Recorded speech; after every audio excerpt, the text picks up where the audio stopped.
Cátedra Libre en esta ocasión quiere discutir un balance político del periodo que se inicia entre 1950 y termina en 1968. Este es un periodo interesante en la historia del Perú porque empieza luego de la frustrada experiencia democrática de Bustamante y Rivero, que duró apenas 3 años en medio de una agitación convulsa que nunca logró consolidarse como un régimen efectivamente democrático y que terminó con el golpe del general Manuel Odría. Y este periodo de Odría duró alrededor de 8 años con 2 etapas, una primera donde preside una junta de gobierno y luego donde intenta constitucionalizarse de una manera también bastante peculiar, como veremos ahora, porque en la práctica compitió solo en unas elecciones y donde no respetó lo que establecía la Constitución vigente en el sentido de renunciar al poder por lo menos 6 meses antes del proceso electoral. Y luego de Odría se suceden 2 gobiernos democráticos, aunque también accidentados e interrumpidos por un golpe en 1962-63, el de Manuel Prado Ugarteche y el de Fernando Belaúnde Terry. Y en ese contexto, las situaciones que se generan son bastante contradictorias, interesantes, por diferentes razones. Durante Odría hay una persecución política muy fuerte, hay protestas muy grandes contra la forma autoritaria en la que ejercía su gobierno, pero al mismo tiempo Odría tuvo la oportunidad de realizar obras de infraestructura que le ganaron un cierto aprecio en sectores populares. Y ese es un tema que le permitió posteriormente ser un actor político en las elecciones de 1962 y de 1963. Y esa es una fase en la cual los actores sociales empiezan a movilizarse también con fuerza y donde se suceden diferentes reivindicaciones.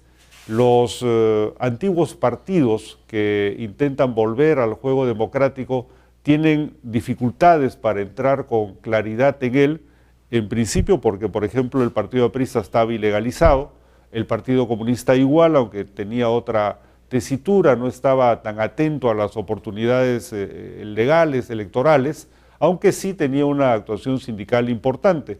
Pero aparecían también nuevas fuerzas, como por ejemplo la Democracia Cristiana, cuyo núcleo inicial surge de la protesta contra la dictadura odrista, y también en ese periodo aparece un nuevo partido de masas que es Acción Popular, inicialmente como un Frente de Juventudes Democráticas, que acaba por ingresar en la lid política en 1956 de manera accidentada, saca un expectante segundo lugar a apenas 9, 10 puntos del ganador, que es Manuel Prado, y finalmente Belaúnde logra ganar las elecciones de 1963, posteriores al golpe del año 62.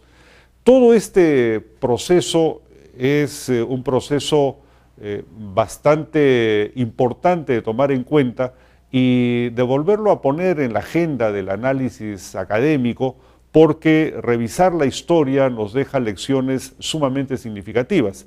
Y por supuesto, ver esa historia desde diferentes aspectos, que incluyen no solamente el político, el social, también el económico, para tratar de hacernos un marco de conjunto.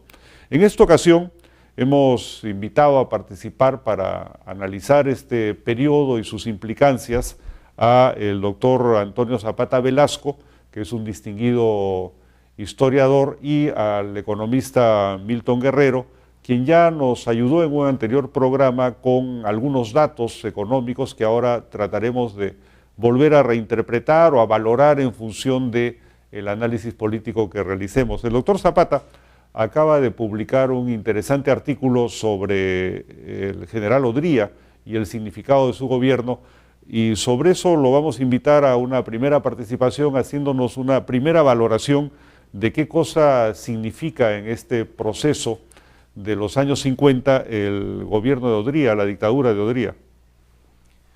Bueno, Agustín, muchas gracias por la invitación. Hablo mirando la cama, mirándote a ti. Da lo mismo, bueno, en realidad. Mire, para comprender a Odría, yo lo pondría en relación con Benavides.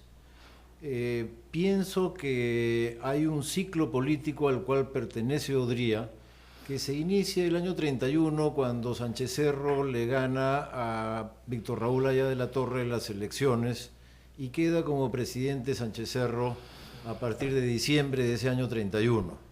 Luego, como sabemos, es asesinado en el 33 y hereda el poder Benavides. Benavides va a gobernar hasta el 39 y en este ciclo de los 30 es claramente un poder militar, de derecha, liberal en lo económico, autoritario en lo político, y que a la vez tiene algunas medidas populistas y clientelistas. Benavides va a poner en marcha el seguro obrero, va a construir el hospital obrero, va a construir algunas unidades vecinales que aún no se llamaban de esa manera, pero que eran como casas para sectores populares, y en un esfuerzo como por disputar sectores populares a el APRA fundamentalmente, un poquito al Partido Comunista, pero de tener una voz del gobierno en sectores populares a través del clientelismo.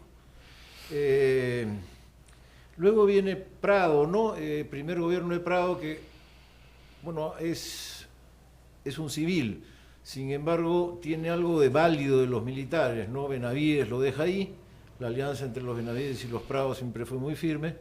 Y luego viene ese interregno del cual has hablado, que son los 3 años de Bustamante. Pero la democracia, por razones que no son de hoy, la democracia duró poco y luego vienen los 8 años de Odría. Entonces yo interpreto el periodo 31-56, esos 25 años, como dotados de una cierta unidad. Es la república militar al servicio de la oligarquía, y en esa república militar Odría es la parte final, pero su semejanza, su programa, su inspiración se halla en los años de Benavides. Incluso Prado, perdón, que es un gobernante civil, fue postulado por el propio Benavides. Claro, es un válido el candidato oficial, militares, claro. Interesante, he aprendido de los historiadores que uno debe aprender historia para no repetirla. Y toco el tema que no es estrictamente económico, lo tocó el doctor Haya.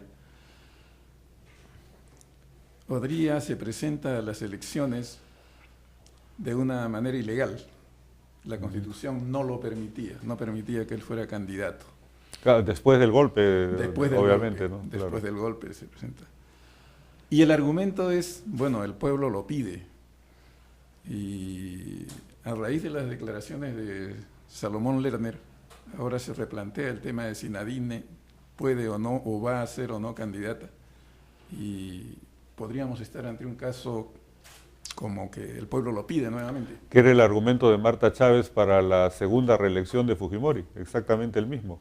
Porque Fujimori seguía alto en las encuestas, ¿no? Y querían forzar la interpretación auténtica, famosa, para que se vuelva a presentar a un tercer periodo. Bueno, pero el tema que me he referido no es el tema estrictamente económico para el que me han convocado.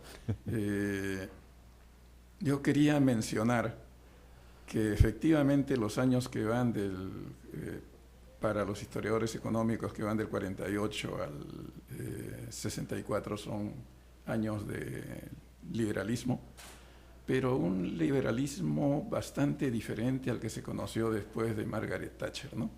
Este es un liberalismo que recogía la herencia del pensamiento keynesiano, la economía del bienestar, que ha imperado en todo el mundo y también tuvo impacto en América Latina. Y el gobierno de Odría, efectivamente, es un gobierno liberal, autoritario, militar, con medidas sociales, grandes unidades escolares, conjuntos habitacionales, Matute, Hipólito Unanue, o sea, todas estas grandes construcciones, y también medidas de carácter laboral.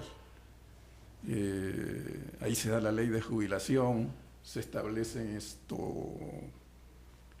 el monto de un sueldo anual para la jubilación, y se establece la edad de jubilación, y algunos otros programas o medidas sociales.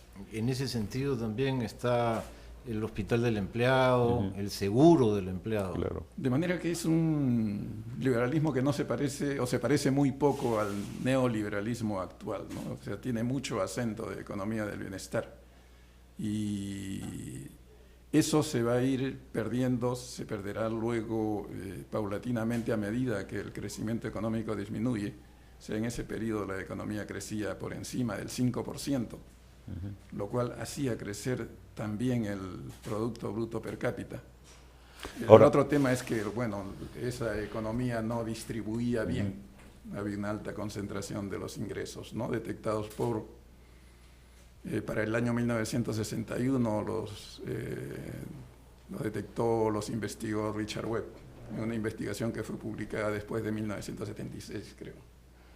Así es. Ahora, es interesante este apunte del doctor Zapata en el sentido de que en este ciclo militar desde Sánchez Cerro hasta Odría y con un gobernante civil que es parte de ese entorno, y además, dicho sea de paso, la anécdota es que Prado tenía una vocación militar singular, porque él, si bien era, digamos, un oficial de la reserva, sin embargo, por los mecanismos de esos años, así es, él participa en algunas actividades importantes, incluso desde joven, ¿no?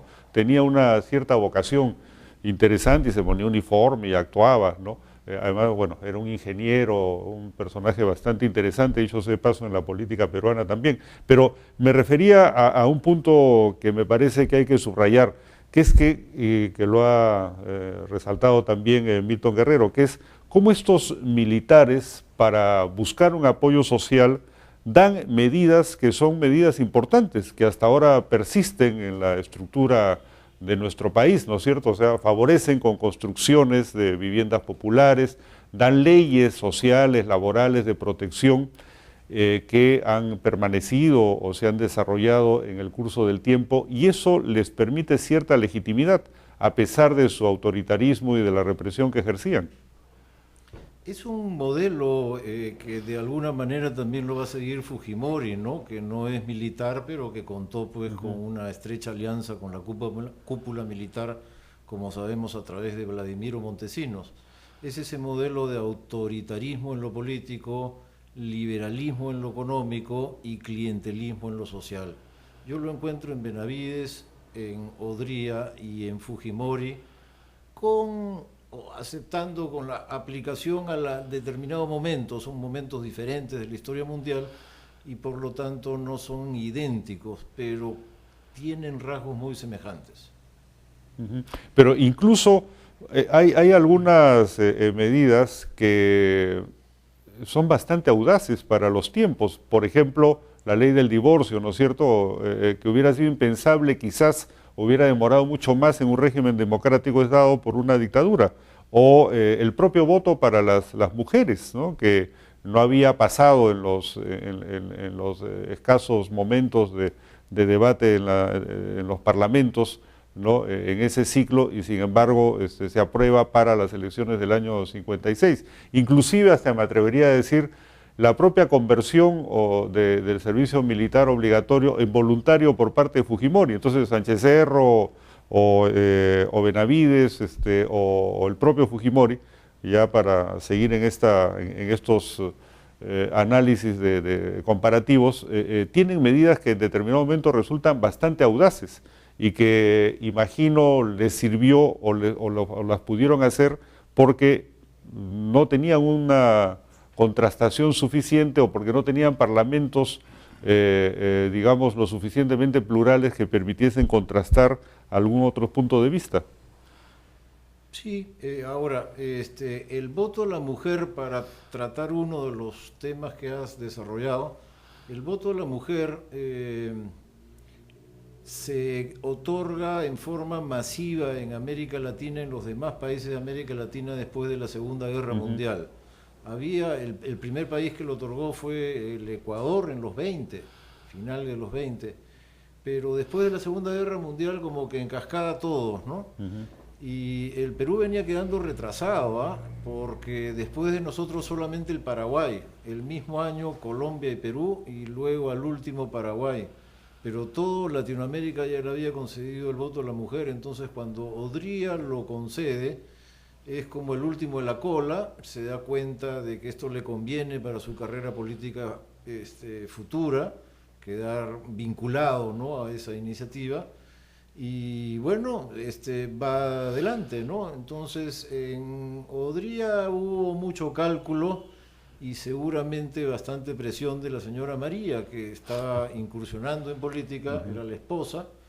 Ella se dedicaba a la asistencia social en forma muy intensa y tenía más bien una buena opinión pública, una mujer humilde que no pertenecía a las familias encumbradas de la sociedad, sino por el contrario provinciana, de Arequipa, además de una provincia de Arequipa, y con mucho interés en la política social y con conocimiento de cómo hacerlo en ese terreno. Entonces la señora María va a incursionar luego en política, va a ser candidata y parece pues haber presionado al marido para que finalmente en el Perú también se dé esta ley que autorizaba a las mujeres a votar. Entonces yo no lo vería como tan audaz. Si el Perú fuera el primer país en América Latina en darle el voto a la mujer, bueno, vale, o de los primeros, no es de los últimos, el penúltimo concretamente. Ahora, en el periodo de Odría hay crisis importantes en el terreno político que tiene que enfrentar. Por ejemplo, estas manifestaciones de los estudiantes arequipeños, ¿no?, que acaba con la muerte de 2 de ellos que van a ser de alguna manera el núcleo fundacional de la futura democracia cristiana, ¿no? Una represión muy fuerte, la muerte de Villegas, de Arturo Villegas, por ejemplo, ¿no?, o el asilo de Víctor Raúl Aya de la Torre, que va a cubrir prácticamente todo su periodo y que le va a significar un conflicto internacional bastante serio. Odría, digamos, en medio de todo, no tenía la posibilidad de otra alternativa porque estaba dentro de ese esquema militar y porque de alguna forma su propuesta restauradora era la restauración del orden que había sido alterado por Bustamante, ¿no?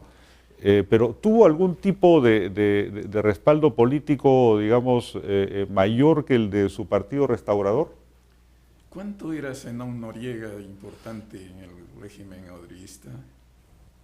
Yo diría que bastante, porque era el general de confianza, ¿no? Cuando el general Odría baja al llano para, entre comillas, ser un ciudadano más en la élite electoral que lo lleva en 1950 a la presidencia de la República, entre comillas también constitucional de la República, en ese momento el único general en quien confía Odría para que administre el país es Zenón Noriega.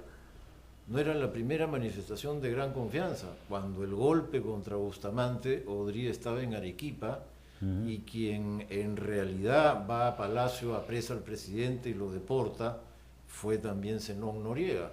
De tal modo pues que eran aliados políticos muy firmes, y nada hacía sospechar un final tan misterioso como el que hubo en 1954, cuando una conspiración es develada, por lo menos es la versión oficial, y Zenón Noriega pierde todos sus cargos y será deportado. Entonces siempre ha habido misterio, sospecha, versiones encontradas, qué fue lo que realmente ocurrió con Zenón Noriega. Pero como está sosteniendo tu pregunta, este era un personaje clave y su suerte no es tan conocida. Ahora, a Odría le continúa Manuel Prado. Sí. Parece ser que la sociedad, bueno, parece ser que los modelos políticos también se mueven dentro de los conceptos de límites y restricciones en términos generales, porque la tendencia liberal continúa. Manuel Prado es un liberal profundamente enfrentado con cierto sector de la oligarquía que se expresaba en el comercio, con la prensa, que la manejaba Pedro Beltrán, asociado en ese momento con un ex comunista como Eudosio Rabines. Dicho sea de paso, termina expulsándolos o exiliándolos a ambos en algún momento. Pero ellos retornan, gana Manuel Prado y el modelo continúa con muy pocas modificaciones. Tanto es así que pocos años antes de finalizar el gobierno de Manuel Prado convoca a su adversario más acérrimo, a Pedro Beltrán, para que fuera su presidente del Consejo de Ministros y ministro de Economía, de Hacienda en ese momento. Me cuenta Abel Salinas, que trabajó con Pedro Beltrán, que cuando Pedro Beltrán fue convocado para ser ministro, le llevó a Manuel Prado una hoja de papel diciéndole más o menos que estas son mis condiciones. Y que Manuel Prado coge el papel, le pega una mirada y abre su cajón y lo guarda y le dice, aceptado, de acuerdo. Más o menos algo así le debe haber pasado al ministro Villanueva, al presidente del Consejo de Ministros actual. Bueno, continúa Pedro Beltrán se hace cargo de la presidencia del Consejo de Ministros y el Ministerio de Hacienda, y en ese periodo se da la Ley de Promoción Industrial, la 13270, que es una expresión del pensamiento de la CEPAL de aquello que se conoce como la sustitución de importaciones. Y de hecho lo es, esa ley. Y aunque Pedro Beltrán empieza a quitar algunos subsidios, mantiene los precios de algunos productos básicos. Inclusive cuando le quita el subsidio a la gasolina, a los combustibles, establece precios diferenciados. Y en su discurso dice, por ejemplo, al Cusco solamente le ha subido el precio del combustible en 5%, creo, en 3%, diferente a lo que había subido en Lima. Y la ley de promoción industrial, la 13270, establece pues tremendos o significativos beneficios diferenciados para Lima Callao, otros para el resto de la costa, otros mayores para la sierra y mayores aún para la selva, con exoneraciones impositivas de 3, 5, 10 y 15 años, dependiendo de dónde se colocara la inversión. Ahora, era un régimen de sustitución de importaciones, pero aún así la predominancia, o los historiadores economistas lo tipifican como liberal. Claro. Pero, en lo que a la línea liberal se refiere, hubo una misión norteamericana Klein. Klein, claro. Entonces, la misión Klein es la que establece principios económicos que van a regir todos los 50 y que marcan la continuidad que tú estás resaltando entre Odría y el segundo Prado. El Prado del 56-62 tiene algo de Odría, sí. ¿Qué tiene de Odría? La política macroeconómica que se le dice hoy, que había sido establecida pues por esta misión de Klein del que hemos hablado, que me parece que desde el año 49. La figura clave en el liberalismo peruano de este periodo es Beltrán, de quien hemos conversado también un poco ya. Él es el capitán ideológico, tiene el diario La Prensa, que es influyente, y bueno, es amigo de Odría, luego se pelea con Odría, pero se pelea por Odría no por la política macroeconómica, se pelea por Odría porque él quería que Odría convoque elecciones libres. Y forma la coalición nacional con Pedro Rosselló. Sí, ya para hacer la oposición, ¿no? Claro, al final. Hacia la transición. Pero creo que Pedro Beltrán aspiraba a la presidencia. Siempre aspiró a la presidencia. Fue primer ministro y luego hizo un intento de lanzarse para el año 62. Con su movimiento de los independientes. Claro, que se lo orquestaba pues Rabines. Así es. Rabines era su operador. Y es interesante esta figura de Beltrán porque Beltrán es un hombre, digamos, con una formación en Inglaterra, ¿no? en Londres, es un empresario, es un hombre dedicado también a la política, ¿no? Adquiere el diario La Prensa y sus intereses vinculados a la Sociedad Nacional Agraria están siempre en la agenda pública, ¿no? Él es un gran defensor de estos intereses.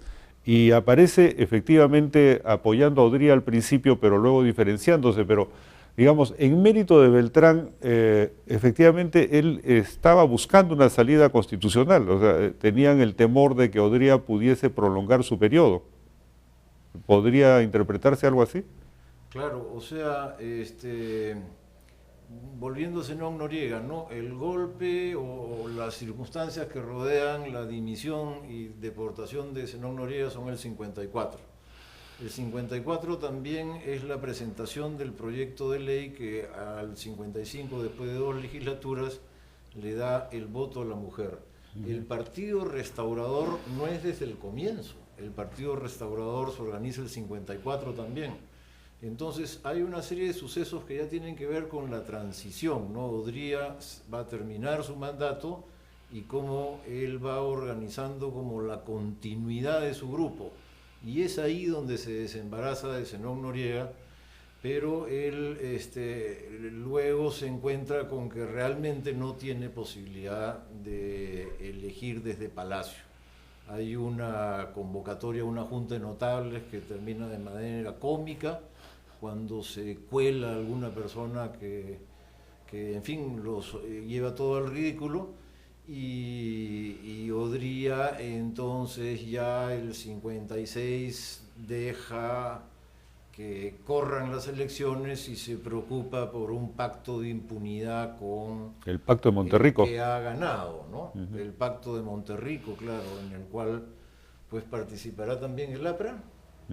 Claro, esa es una pregunta bien interesante porque tiene que ver con el tema de que en medio de la dictadura hay una protesta social que luego deviene en opciones políticas que no es únicamente la aprista ni la comunista, digamos, porque los comunistas tenían, si bien siendo un partido menor, un peso efectivo en algunos sindicatos, y es la aparición, por un lado, de la democracia cristiana y por otro lado, mucho más importante, del Frente de Juventudes Democráticas. Entonces, lo que habría que repasar brevemente es por qué es que Belaúnde genera tal expectativa y acaba obteniendo 36% de votos en las elecciones del 56, donde se presenta Hernando Lavalle, un político, digamos, tradicional, aunque cuenta al principio con el respaldo de sectores social cristianos, y Manuel Prado, que venía de ese ciclo militar y que logra sorprendentemente el apoyo del APRA por su oferta de legalizar inmediatamente al hasta entonces ilegalizado partido aprista. ¿Cuál es la valoración que se podría hacer de Belaúnde? ¿Por qué es que despertó tanta expectativa? Porque la decisión de votar a favor de Prado, el APRA la toma prácticamente cuando los electores están en la cola, ¿no? Entonces, ¿qué pasó en ese proceso? ¿Por qué Belaúnde recogió tanta expectativa popular? Bueno, has mencionado bien a la democracia cristiana primero y luego a Belaúnde, vienen juntos, son parte de lo mismo, y quizá convendría empezar por democracia cristiana para llegar a Belaúnde. Mi idea es la siguiente: hace un rato mencionabas Arequipa en 2 oportunidades se levanta contra Odría. Una es el 50, que es una muy famosa. Eras tú el que creo que hablabas de ella. Arturo Villegas, que muere Arturo ahí, Villegas, otro dirigente, claro. 2 de dirigentes estudiantiles. Pero hay un segundo levantamiento urbano, estudiantil en Arequipa, el 55. Claro. Y este segundo tumba a Esparza. Exacto. Sí. Y en ese sentido es como tumbar a Vladimiro, ¿no? Porque personaje siniestro. Esparza era como el equivalente a Vladimiro Montesinos. Entonces ya se abre plenamente la coyuntura democrática del 56, que es una transición bien importante, porque su resultado será pues la legalización del APRA, la virtual legalización del Partido Comunista, que empieza a actuar libremente a partir de ese momento, y bueno, y la incorporación de la mujer a la vida política. Habrán senadoras, diputadas, y las mujeres votarán, ¿no? Entonces es una gran transformación la del 56. En la transición, en la marcha hacia esa transición, es que se convierte importante la democracia cristiana que surge de Arequipa. Y ahí estará Cornejo, ahí estará Javier de Belaúnde, ahí estará una serie de figuras, ¿no? Que son como el discurso de clase media. Mario Polar. Estaba Luis Bedoya Reyes, que era secretario de Bustamante. En Lima estaba Luis Bedoya. En realidad la democracia cristiana surge con 2 núcleos, uno mayor relativamente en Arequipa, todos los mencionados antes, y uno segundo en Lima con Luis Bedoya Reyes, que apuntas bien, había sido hombre del entorno de Bustamante. Dicho sea de paso, Cornejo también había sido hombre del entorno de Bustamante. Entonces, en realidad la democracia cristiana surge de Bustamante. Y de Bustamante también sale Belaúnde, porque Belaúnde había sido diputado del Frente Democrático Nacional, diputado por Lima, había sido un diputado importante, había presentado algunas leyes significativas y era arquitecto con un puesto importante en la Universidad Nacional de Ingeniería, decano de arquitectura. Luego podemos desarrollar la idea, pero creo que Belaúnde representa a los nuevos profesionales. Claro, es un tema bastante importante que creo lo podemos seguir analizando en un siguiente programa, porque lo que hemos revisado es que tenemos un gobierno autoritario, parte de un ciclo militar de 25 años, y que culmina en una transición democrática con nuevos actores políticos y sociales. Gracias.